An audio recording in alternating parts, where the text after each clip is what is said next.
Buenos días, mi nombre es Miriam Viezma, soy reuna de dermatología del Hospital Puerta del Mar. Hoy es día 28 de mayo, hace muy buen tiempo, ya empieza el veranito un poco, y hoy vamos a hablar sobre los inflamosomas y un poco el enfoque que tiene con la carcinogénesis cutánea, resumir un poquito la evidencia científica que hay hasta ahora o lo que se ha ido asociando a la carcinogénesis cutánea con respecto a los inflamosomas. Esta es la introducción, bueno, me he basado en este artículo, ¿vale? Que se puede buscar y este es un poquito el índice que sigue el artículo. Entonces, la introducción, un poquito de lo que habla el artículo, que es básicamente recoger toda la evidencia que hay ahora mismo sobre los inflamosomas en la carcinogénesis, pues se conoce y se sabe que la inflamación tiene una relación con la carcinogénesis, ¿no? que tiene como un arma de doble filo, una doble función, que es presentar el antígeno del tumor, así reclutar el sistema inmune innato y destrucción del tejido, o sea, todo lo contrario, favorece a destrucción de tejido carcinógeno, pero sin embargo también se conoce que una estimulación más crónica o más intensa de inflamación, las citocinas proinflamatorias que se van secretando, también pueden hacer una estimulación del tumor y que progrese su crecimiento y se metastatice. Entonces, la inflamación tiene ese arma de doble filo, entrando un poco en este bucle de retroalimentación, de que cuanto más tumor, más inflamación y encima de poder estimular su crecimiento. En este proceso de inflamación que puede favorecer la carcinogénesis, se sabe que la IL-1 beta tiene un papel muy importante en cuanto a progresión tumoral, favorece la neoangiogénesis y las metástasis. Como es a modo de introducción, que ahora lo explicaremos bien, se va a activar a través de la caspasa 1 y la caspasa 1 va a ser regulada y activada por el inflamasoma, como ahora veremos, ¿vale? Hay muchos factores, tanto endógenos como exógenos, que van a hacer que se active el inflamasoma y un poquito este artículo, el factor que se va a fijar para su activación es en los rayos ultravioleta, que parece que puede estar en relación con la activación del inflamasoma y con ello aumento de IL-1 beta y con ello crear un posible ambiente de inflamación que favorezca la carcinogénesis. Sin embargo, ahora veremos un poquito la evidencia que hay hasta ahora sobre estos rayos ultravioleta y el inflamasoma. Entonces, entrando ya un poquito al inflamasoma y su estructura. Bueno, pues como ya sabemos, tenemos la inmunidad innata va a reconocer determinadas moléculas o patrones que provienen de patógenos denominados PAMs o determinadas moléculas y patrones que provienen del estrés celular, que son daños endógenos de las propias células denominados DAMs, y que que los principales receptores de estas moléculas de patrones de daño, tanto DAMs como PAMs, van a ser los Not Light Receptors, que son receptores intracitoplasmáticos que van a reconocer los DAMs y PAMs, y los TLR, que son los receptores citosólicos. Existen otros tipos, pero estos serían los más importantes, ¿no? Not-like receptor proviene del Nucleotide Binding Oligomerization Domain-like Receptors y existen tres grandes familias de estos receptores intracitoplasmáticos de DAMs y PAMs. Siendo la que hoy nos vamos a fijar este tercer grupo, que son los Not Like Receptor Family de la Pyrimidine Domain, ¿vale? Que hay desde que son los NLRP, Not Like Receptor de la familia Pyrimidine, y hay desde el 1 hasta el 14, ¿vale? Esto va a ser el receptor Not Like Receptor, que ahora veremos qué dominios tiene. Hay un total de 22 Not Like Receptors en el humano, pero solamente los que van a originar y van a activar los inflamosomas son estos de aquí, siendo los más importantes y en los que nos vamos a centrar en esta sesión, el Not Like Receptor 1 y el 3. Luego muchas veces hablaré de Not Like Receptor o de inflamasoma, porque el inflamasoma que se activa a raíz del Not Like Receptor del tipo, pues recibe el nombre de ese Not Like Receptor. Entonces, tenemos el Not Like Receptor que se unirá con una proteína adaptadora denominada ASC y con una procaspasa, que sería la enzima de caspasa 1 inactivada, ¿vale? Y entonces la oligomerización de estas tres proteínas va a ser la que dé lugar al inflamasoma, ¿vale? Entonces, explicando un poquito más cada dominio de las 3 proteínas que se van a oligomerizar para formar el inflamasoma, tenemos el Node-like receptor con estos 3 dominios. Un dominio pirimida, un dominio rico de repeticiones de leucina y el dominio NATS o el dominio más importante de oligomerización del inflamasoma, que es el que va a producir que se oligomerice formando esta estructura. Esto sería la estructura básica de los Node-like receptors, de los inflamasomas. En concreto, esta es del NLRP3, pero luego veremos alguna diferencia, como por ejemplo el 1. Luego, la proteína adaptadora de la ASC se une con otro dominio pirimidina al dominio de pirimidina del Node-like receptor y abajo tiene un dominio CAR, que es con el que se va a unir con el dominio CAR de la procaspasa, ¿vale?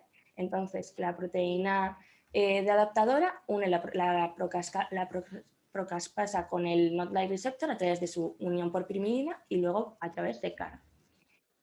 Aquí tenemos de nuevo el Node-like receptor con sus 3 dominios, la proteína adaptadora con el dominio pirimidina y CAR, que se unirá con la procaspasa por el CAR y formará el inflamasoma.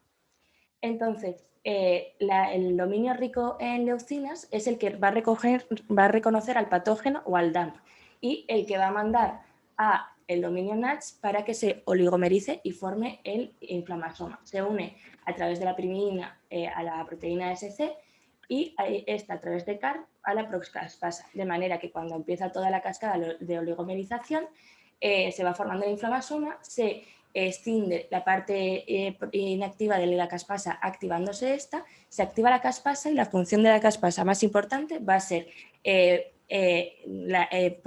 ser la enzima que madure la IL-beta 1 y la IL-18, que están en sus formas pro-inactivas y se convierten en sus formas activas, y es lo que produce la inflamación. Entonces, lo que hemos dicho, este sería el dominio rico de leucinas que recoge el patógeno, el dominio NATS, que es el que va a encargarse de oligomerizar, y el dominio pirimida del Node-like receptor, que se une con el dominio pirimidina a la proteína SC, el CAR se une a la procaspasa y de ahí se activa. Esto sería lo básico de los inflamasomas. Sin embargo, como bien explicó el doctor Gallo en la anterior sesión, en el caso del inflamasoma que se viene con el Node-like receptor 1, tiene los mismos dominios que el 3, sin embargo, tiene otro dominio que se llama FIN y otro dominio CAR. Es decir, el propio NLRP1, el propio Node-like receptor, ya tiene un dominio CAR que se activa además de tener el pirimina. Esto ha dado muchas teorías. Se ha pensado que igual incluso a través de su propio dominio CAR podía unirse a través de la procaspasa, como por ejemplo en los ratones, que ocurre eso, que tienen un dominio CAR y se une a la procaspasa. Se ha pensado que a través de su pirimidina, al igual que el NRP3, se unía a la ASC y de ahí unirse a la procaspasa. Y las últimas teorías es que no, es que a través de su dominio FINE se oligomeriza y se activa, uniéndose CAR con otro CAR a la proteína SC, necesitando otra proteína SC con otro dominio pirimidina para que se una a esa primera ASC y ya de ahí con su CAR a la procaspasa, lo que es un poco como redundante, ¿no? Pero parece que es al final lo más aceptado en cuanto al funcionamiento del NRP1.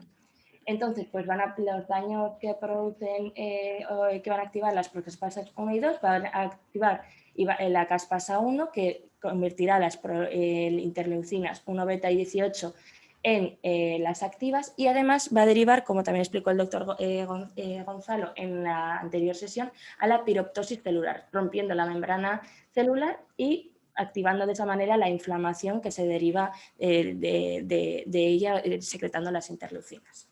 Entonces, metiéndonos ya un poquito en qué se demostrado hasta ahora del inflamasoma y la influencia que tienen los rayos ultravioletas sobre ellos. Bueno, pues como bien sabemos, los rayos ultravioletas son de los principales riesgos medioambientales y factor de estrés para la piel, y una exposición excesiva de los rayos ultravioleta va a dar daño en el ADN celular e inflamación de la piel, que es lo que nosotros llamamos bronceado. Estos, a nivel molecular, lo que están realizando es una activación del inflamosoma y de vías de estrés de factor nuclear como el NFK-beta. una exposición tanto aguda como crónica a los rayos ultravioletas van a iniciar y promover la carcinogénesis. El daño físico y metabólico que produce la radiación ultravioleta de esta forma, dañando el ADN, activando el inflamosoma, va a producir una liberación y acumulación de los componentes endógenos endocelulares, desencadenando los DAMs, desencadenando una inflamación estéril. Se han propuesto que uno de los posibles DAMs que se puede derivar de la radiación ultravioleta son la exposición de la interleuquina 1-alfa y la interleuquina 33, que de normal están presentes en el núcleo, cuando es dañado por los rayos ultravioletas, van a lugares extracelulares y pueden actuar de DAMs que de lugar, son como unas señales de peligro de pérdida de integridad de la membrana, y actuar como DAMs que se unan a los North-Light Receptor y así activando el inflamasoma, proviniendo esta inflamación. Sin embargo, un poquito el conocimiento de qué produce exactamente el rayo ultravioleta sobre los inflamasomas sigue siendo muy limitado. Se sabe que además de la activación de inflamasoma, se ha visto en las muestras que también se viene un aumento de secreción de esta proteína, la HMG-BET1, que es una proteína que ayuda a la reparación celular. Pues esta, al igual que la activación de los inflamasomas, los rayos ultravioleta hacen que se trasloque y se vaya a la zona extracelular, promoviendo la proliferación celular y la migración celular, también promoviendo la inflamación. También se ha visto que la propia exposición de los rayos ultravioleta va a producir que el núcleo vaya secretando más prointerleuquinas 1-beta y L18, además de activar los inflamosomas, y luego ya a raíz de la caspasa los madure a sus formas maduras. Un estudio con queratinocitos in vivo vio que cuanto más se les exponía a radiación ultravioleta, más interleucina 1-beta y L18 se iban produciendo en relación a la activación del inflamosoma.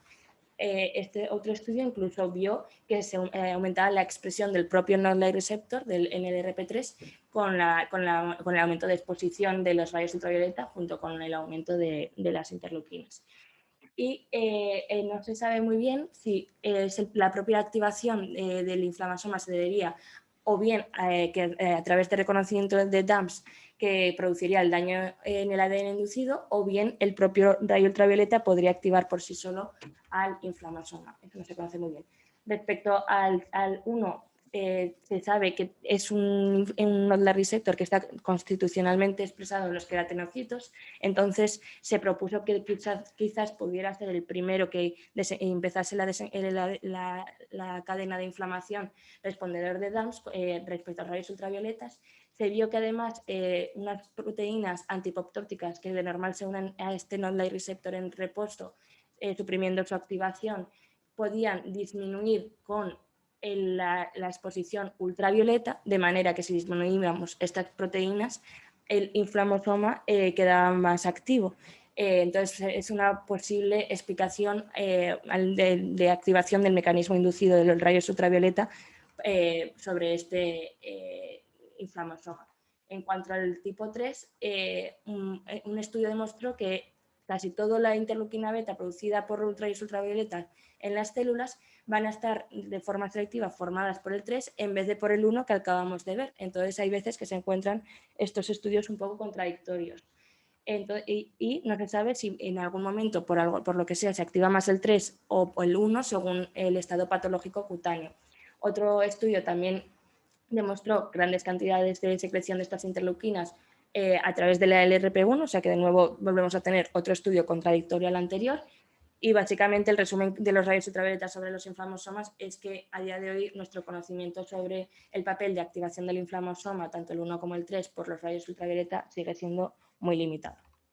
¿Vale? Ahora ya entrando un poquito sobre estos dos inflamosomas, qué evidencias o qué asociaciones se han visto que dan pie a pensar que sí que están muy involucrados en la carcinogénesis cutánea, pues van a ser, como ya veremos, datos sueltos que tampoco se relacionan mucho entre sí, sino que se ha visto que hay una asociación de esto. No se sabe muy bien el por qué o cuál es el mecanismo, cuál es la regulación, pero son los datos que voy a ir un poquito dando que se han recogido de la evidencia hasta ahora.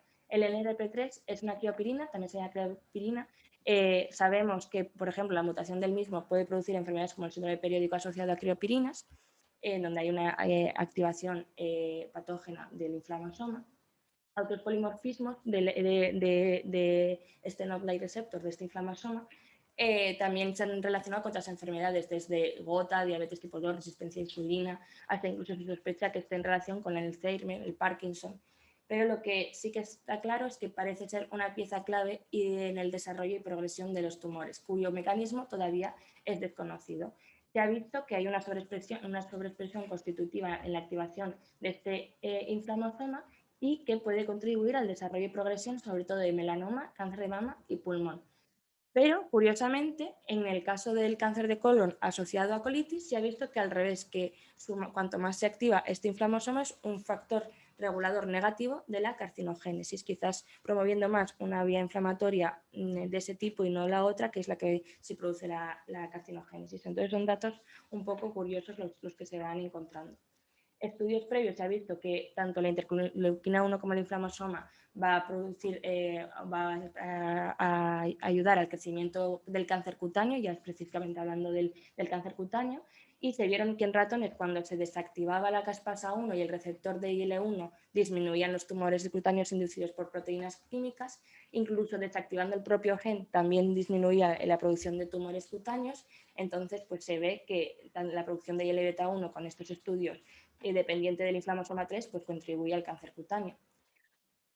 Otros estudios que ponían ratones que carecían de este inflammasoma también se vio que disminuía la carga tumoral y especulaban que el mecanismo por el cual se disminuía la carga tumoral es que el inflammasoma NLRP3 es un supresor de los linfocitos NK. Entonces, si quitamos el NLRP3, los linfocitos NK actuarían más sobre el tumor, disminuyendo un poco la carga tumoral.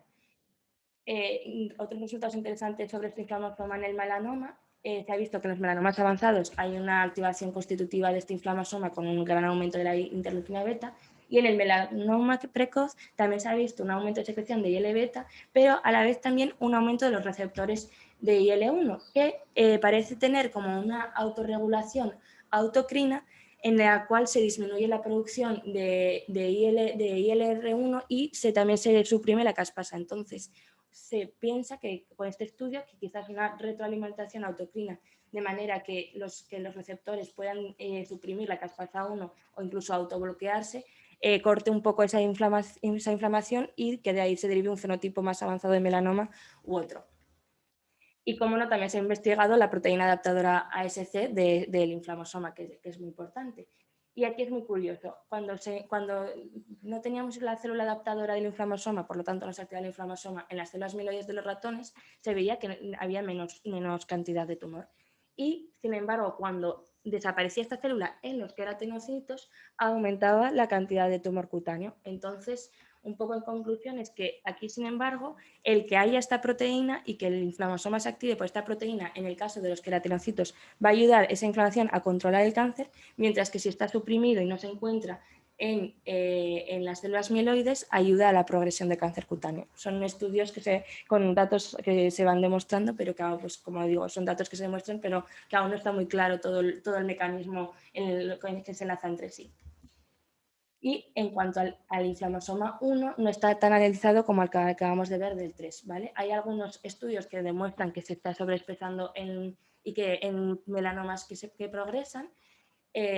Algunos estudios plantean que este regula negativamente la apoptosis, es decir, que cuanto más inflammasoma 1, menos apoptosis de la célula maligna va a haber y por lo tanto mayor progresión.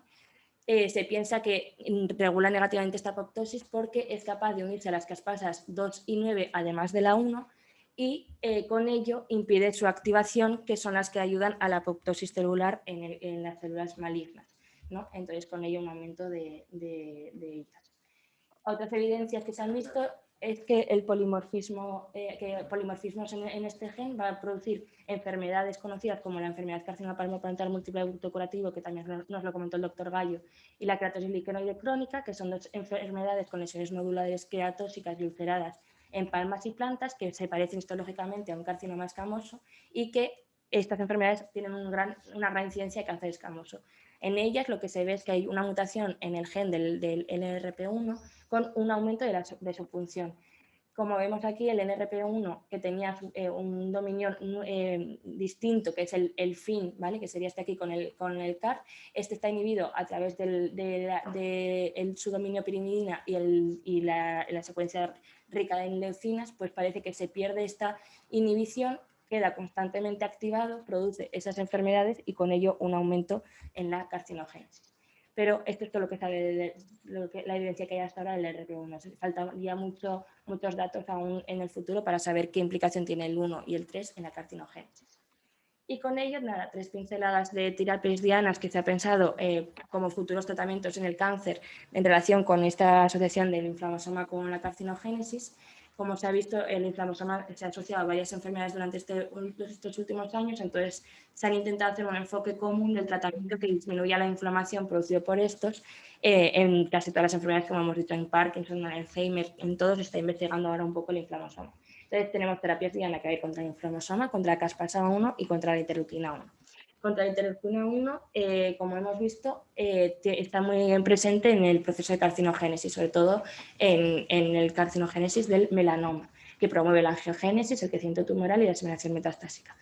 Y tenemos tanto interleuquina 1 beta como 1 alfa. Estudios han visto que estas interleuquinas están aumentadas en el melanoma y en el cáncer escamoso, que aumenta la expresión de la SICAM y además tenemos el antagonista del receptor de la IL-1 que va a hacer los efectos contrarios que están asociados con las interleuquinas 1, inhibiendo la proliferación y el crecimiento del melanoma. Se ha propuesto utilizar el antagonista del receptor 1 como tratamiento con el melanoma ayudado con la quimioterapia, ¿no? Viendo que se aumenta su actividad y además disminuye la toxicidad de la quimioterapia. Sin embargo, a día de hoy, el utilizar este receptor anti-L1 con el tratamiento del melanoma avanzado que tenemos de inmunoterapia actual y ya cada vez menos la quimioterapia, pues ahora mismo no tendría una repercusión o mucho uso actualmente. La enalaquindra, que es un antagonista al receptor de la IL-1, se está utilizando como agente biológico que frena efectos inflamatorios. También se ha visto que parece ser que disminuye esta enzima aquí, que es la que desintegra el colágeno 1, 2 y 3, y con ello disminuye el fotoenvejecimiento, un hallazgo un poco casual, pero solamente está autorizado su uso a día de hoy como agente biológico para enfermedades autoinflamatorias o la artritis reumatoide, no en carcinogénesis.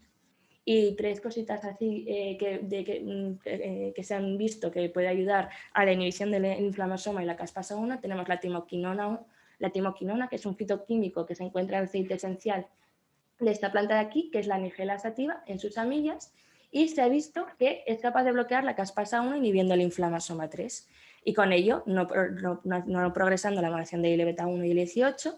Y muchos estudios se han visto que tiene unos importantes efectos antioxidantes, antiinflamatorios y anticancerígenos por varios mecanismos. Un estudio lo ha comprobado ya en vivo de que esta sustancia inhibe el inflamosoma 3 en las células del melanoma, bloqueando su migración celular y su metástasis. Entonces, pues bueno, quizás en un futuro la timoquinona pueda tener un uso en el tratamiento en combinación con otras terapias existentes del melanoma. Otra sustancia que se ha visto que también puede inhibir es este polifenol derivado del té, el epigallocate chin-3-gallate, que es un inhibidor, en este caso, de la inflamosoma 1, y también se ha visto en algunos estudios que puede tener una inhibición en el efecto metastásico del melanoma. Y por último, el oridonin, que es un medicamento chino que es el principal principio activo de esta planta de aquí, que se llama Rhabdosia rubescens. También lo han visto que tiene un potente poder anticancerígeno. Y varios estudios a través de varias vías han intentado relacionar su poder anticancerígeno con esta sustancia. Y estudios recientes, una de esas vías es la inhibición específica del inflamosoma 3, uniéndose de forma covalente al dominio NATS e impidiendo así su activación. Entonces, pues bueno, con los grandes avances, los conocimientos del inflamosoma de los últimos años, que cada vez se sabe más de ellos y estamos avanzando mucho, todavía quedan muchas preguntas por resolver. ese papel ambivalente de que la inflamación ayude a frenar el crecimiento del tumor, pero a su vez pueda ayudar al crecimiento del mismo con ese arma de doble filo, cómo se regula los diferentes inflamasomas entre sí, qué interacciones hace el inflamasoma que ello progrese a que aumente el tumor, o qué mecanismo de activación e inhibición y qué regulaciones tiene el inflamosoma sobre el tumor. Todo eso son cuestiones que quedan sin resolver, ¿no? Quedan muchos vacíos aún en el mecanismo y en la función del inflamosoma. Y futuros estudios quizás puedan ayudar y contribuir al tratamiento del cáncer. Entonces, un poquito como conclusión de sacarnos las ideas básicas que hace esta review sobre el inflamosoma y la carcinogénesis, pues como vemos, los estudios demuestran que es muy posible que haya una relación causal entre ambas. Sin embargo, aún no se ha descrito este proceso con precisión. La mayoría de los conocimientos sobre la importancia de estos dos inflamasomas se ve además en células de ratones que no son exactamente igual que las humanas, no tienen una exposición igual que las humanas a los rayos ultravioleta, entonces pues son estudios limitados. También tampoco se ha investigado muy bien cómo es el mecanismo de activación de los rayos ultravioleta para la activación de los inflamosomas, si los activa de forma directa, si es a través del daño celular que produce el estrés y con ello los NOD-like receptors se activarían. Tampoco, lo que acabo de decir, no se sabe muy bien si va a ser las especies reactivas que producen los rayos ultravioleta con el daño celular lo que activa el inflamosoma o es directo. Y pues este estudio que acabamos de presentar destaca los grandes avances recientes sobre la involucración de los inflamasomas en la carcinogénesis, recopilando un poco todos los estudios y datos que hay a nivel molecular hasta ahora y que puede ayudar y contribuir al conocimiento del proceso y desarrollar futuras teorías, incluso terapéuticas, para dicho aspecto. Muchas gracias.